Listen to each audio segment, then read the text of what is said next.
السلام عليكم حبايبي، شلونكم؟ اخباركم؟ ان شاء الله كلكم بخير يا ربي. اليوم وصفتنا راح نسوي شاورما او القص العراقي.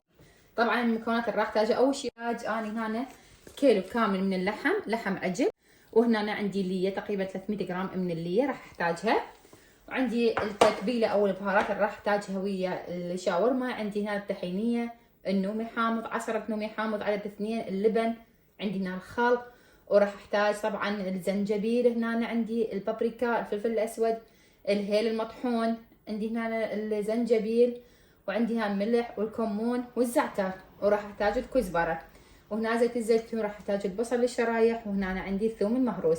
هاي المكونات اللي راح احتاجها اليوم لوصفتنا، ونبدو وياكم بسم الله. طيب نبدي نشرح باللحم.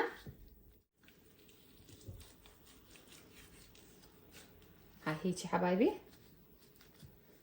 رقيقة جدا، او تريدون تسووه اقلام انتم بكيفكم.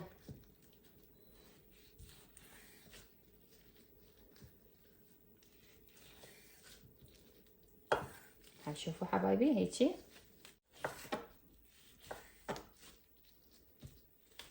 وهسه حبايبي ورا ما شرحته هيجي شرايح رقيقة، هسه نروح نسوي التتبيلة مالتنا.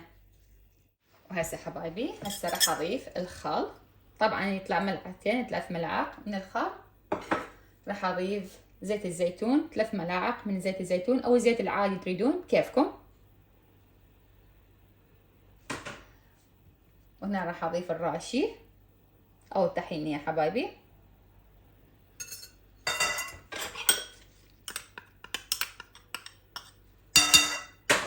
هنا عصرة ليمون حامض 2 حبايبي. راح اضيف الملح، البابريكا، هنا عندنا الزعتر والكمون، هنا عندنا فلفل اسود، هنا عندنا الهيل مطحون، الزنجبيل والكزبرة، وهنا أنا عندي تقريبا 3 ملاعق من اللبن او الزبادي.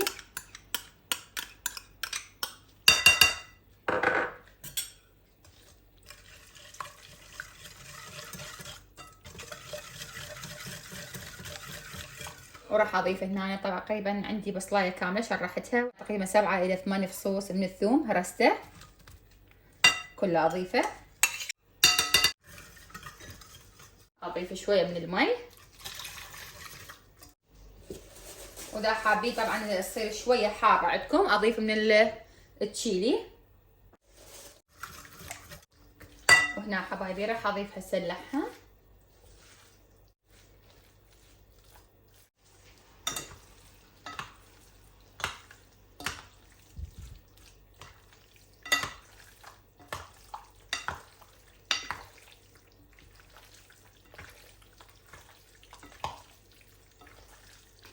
كل زين نخلطها بالتتبيله على مود اللحم كله يشرب التتبيله.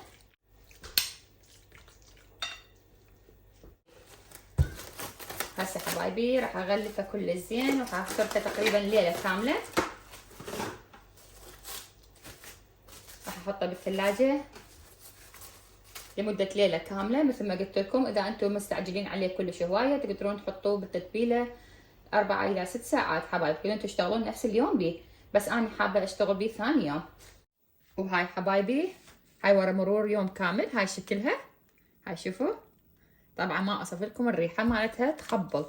هسه راح نبدي نشتغل بها. وهسه حبايبي حضرت الطاوه. طبعا هنا اني قصقصت اللي حضرتها هيك، سويتها شرايح ناعمه. شوفوا حبايبي هسه راح نحمس الليه.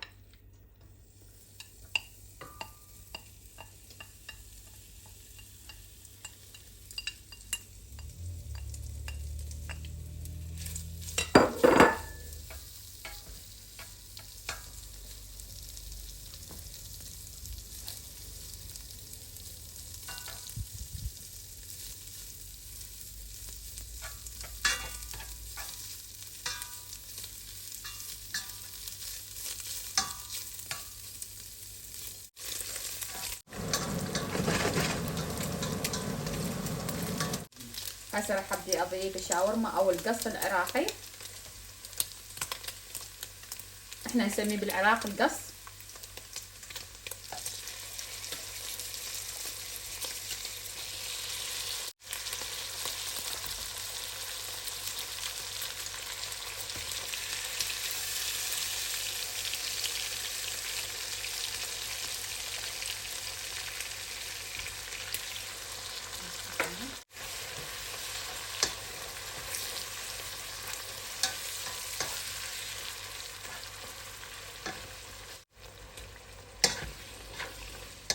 هاي شوفوا حبايبي، حتى لو شويه يطلع عندكم مي شويه مالته، عوفوا شويه حد ما ينشف.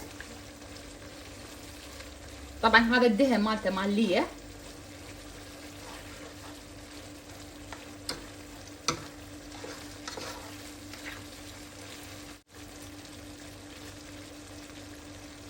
وهنا حبايبي هسه استوى. هسه راح اتركه دقيقه دقيقتين ينحمس، بس انتبهوا لا يصير يابس. راح اطفيه ناره 10 الى 15 دقيقه ينحمس. انتوا حد ما تشوفوه صار، بس لا يكون يعني يابس وناشف حبايبي، انتبهوا. طبعا ما اوصف لكم الريحه عطت البيت.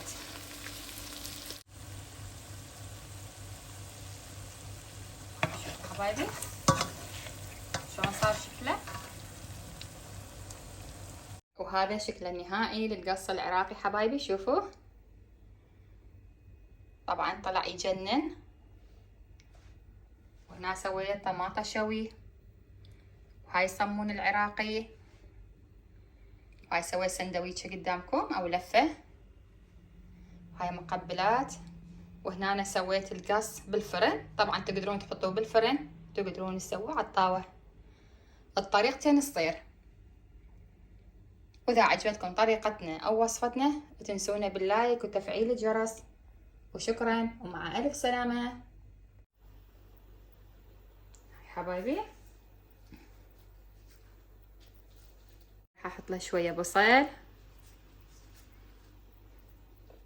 طماطة، وهنا عندنا طرش الخيار مخلل.